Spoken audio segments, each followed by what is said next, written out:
Ukraine के साथ जारी जंग के बीच रूस ने इजराइल को सख्त लहजे में चेतावनी दे दी है।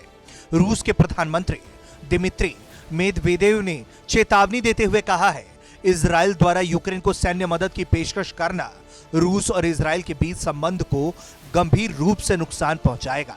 हाल ही में ईरान पर आरोप लगा था कि उसने रूस को सतह से सतह पर दागी जाने वाली मिसाइल देकर मदद की। इसके बाद पश्चिमी देशों के द्वारा इजराइल पर लगातार दबाव बनाया जा रहा था कि वो यूक्रेन की मदद करे। इन्हीं घटनाक्रमों के बीच इजराइल ने यूक्रेन को एयर डिफेंस सिस्टम और सैन्य मदद देने की पेशकश कर दी है, जिसके बाद ये हंगामा मच गया है। इजराइल अब तक यूक्रेन को ऐसी सहायता देने से इनकार करता रहा है ताकि सीरिया में इजरायली सेना द्वारा हमलों को लेकर रूस किसी तरह का खलल न डाले।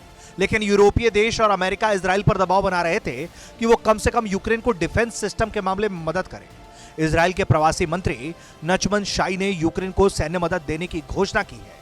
हाल ही में एक रिपोर्ट में दावा किया गया कि ईरान रूस को ड्रोन की मदद दे रहा है और सरफेस टू सरफेस मिसाइल देने की तैयारी में है, जिसके बाद इजराइल के मंत्री नमचन शाई ने कहा कि अब समय आ गया है कि अमेरिका और नाटो देश की तरह हम भी यूक्रेन को सैन्य मदद दें। रिपोर्ट में दावा है कि इजराइल ने रूस द्वारा इस्तेमाल की जा रही ईरानी ड्रोन के बारे में बेसिक जानकारी यूक्रेन के साथ साझा की। रूस यूक्रेन युद्ध में ईरान के शामिल होने से इजराइल की चिंता बढ़ गई है। ऐसे कयास लगाए जा रहे हैं कि ईरान ने रूस को ईरानी ड्रोन और बैलिस्टिक मिसाइल दे दी है। इसी वजह से इजराइल को इस युद्ध में अपनी स्थिति स्पष्ट करने का दबाव बन रहा है। इजराइल के अधिकारी कहते हैं कि रूस का ईरान से मदद लेना ईरान की बढ़ती शक्ति और सालों तक प्रौद्योगिकी पर धाक जमाए रहे रूस की कमजोरी का एक नमूना है।